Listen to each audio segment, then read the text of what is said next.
Dime tu verdad, me diré lo que estás pasando. Tú sabes cómo estoy sufriendo, todo lo tengo que decir. Cuéntame, tu despedida para mí fue dura. ¿Será que te llevo a la luna? Y yo no supe hacerlo así. Te estaba buscando, por la calle gritando. Eso me está matando, oh no. Te estaba buscando, por la calle gritando. Don't stay awake for too long, don't go to bed. I'll make a cup of coffee for your head. I'll get you up and going out of bed. Halo teman-teman, kami sedang perjalanan menuju ke Museum Mandala Bakti Kota Semarang yang terletak di Jalan Sukijo Pranata nomor 1, tepatnya berhadapan dengan Tugu Muda Kota Semarang. Ketika sudah sampai, teman-teman dapat masuk melalui pintu utama yang terletak di tengah Museum Mandala Bakti Kota Semarang, dan jangan lupa untuk membayar tiketnya ya, senilai Rp5.000 saja. Saat sudah berada di dalam, teman-teman akan melihat tangga yang menjulang tinggi ke atas. Maka dari itu, teman-teman dapat langsung naik dan selamat menikmati vlog kami.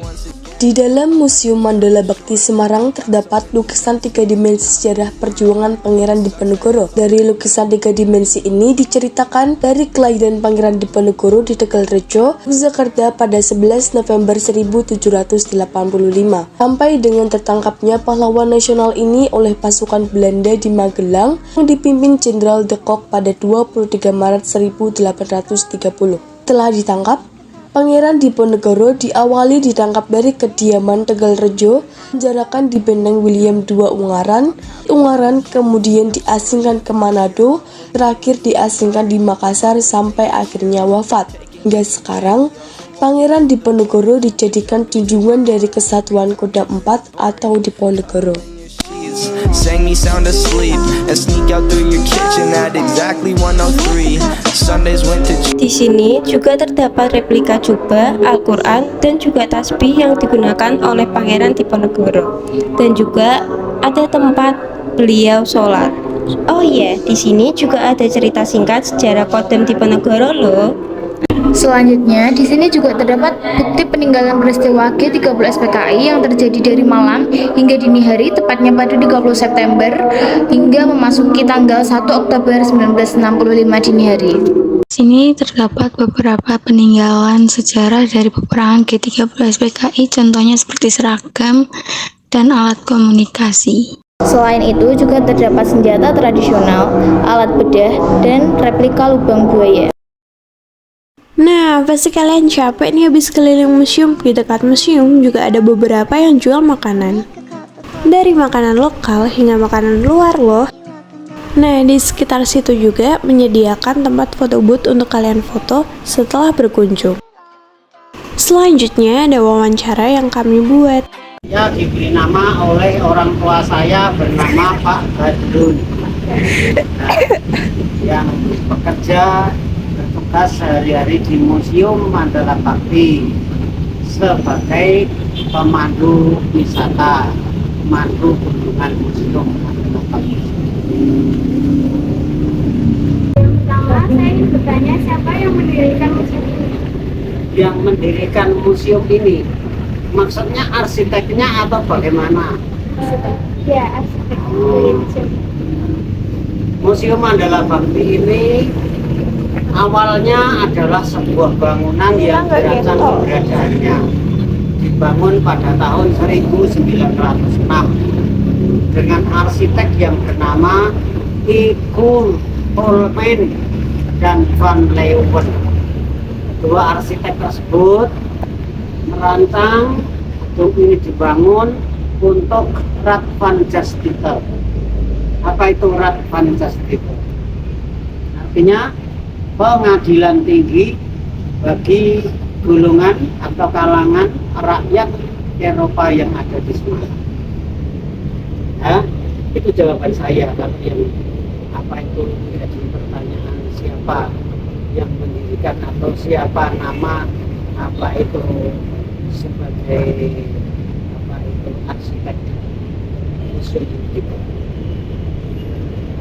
Rata-rata pengunjung museum itu berkunjung berkunjung dari N atau dari biasa? Kalau yang berkunjung di museum ini tidak bisa dibilang per hari sama jumlah, ya, karena ibarat ya kita itu menunggu para yang berkunjung di museum, sehingga ada kalanya yang berkunjung ini satu hari ramai, ada kalanya yang berkunjung museum ini hanya satu dua, ya, bahkan ada kalanya satu hari mungkin kosong, ya, atau nihil dikarenakan sesuatu, mungkin karena sehari hujan penuh, hujan deras, ya, nggak ada terang-terangnya sehingga museum nggak ada yang berkunjung, ya kan? Itu suatu contoh. Kemudian bisa juga karena ada event-event khusus yang ada di seputaran Museum Mandala Bakti. Museum ini pernah dikenal sebagai tempat kunjungan sekolah. Ya, Museum Mandala Bakti ini dibuka dan diresmikan untuk siapa saja yang berkunjung di museum. Ya, jadi yang berkunjung di museum ini ada kalanya turis, ya, dari asing. Kemudian ada juga masyarakat umum, orang tua bawa anak, ya, anak ngajak ibunya, mungkin juga ngajak tetangga atau temannya, ini masyarakat umum, ya.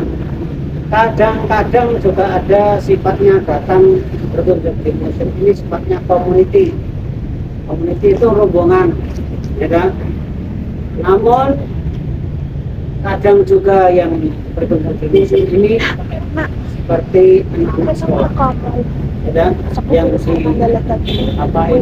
dinasikan oleh pihak sekolah, program pembelajaran di luar sekolah oleh sekolahan, ya. Bagaimana kalau misalnya komunitas ini datang ke sini, apakah ada spesifikasi itu atau langsung? Kalau yang datang komunitas, misalnya rombongan dari sekolah mana gitu ya, itu bisa juga tim survei, gurunya itu yang datang ke museum, ya, datang ke museum melihat apa yang ada di museum, yang kemudian nanti baru bicarakan dengan pihak sekolah.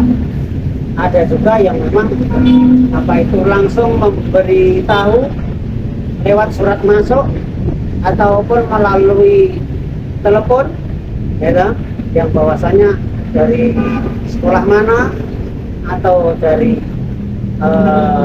otoritas komuniti mana memberitahu akan berkunjung ke museum kapan, hari, tanggal, jamnya, sehingga museum akan dipersiapkan.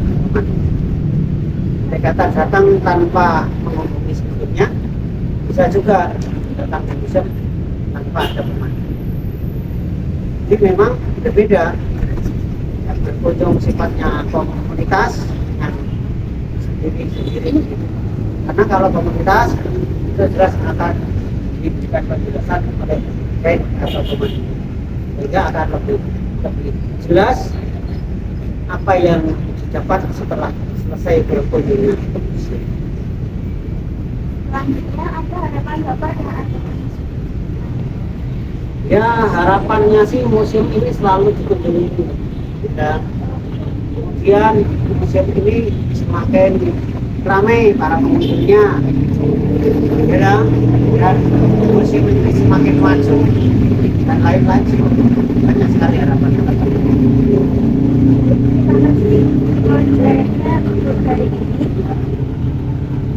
Buat kalian-kalian anak muda zaman sekarang, yuk ramein Museum Mandala Bakti. Kalau bukan dari kita, dari siapa lagi?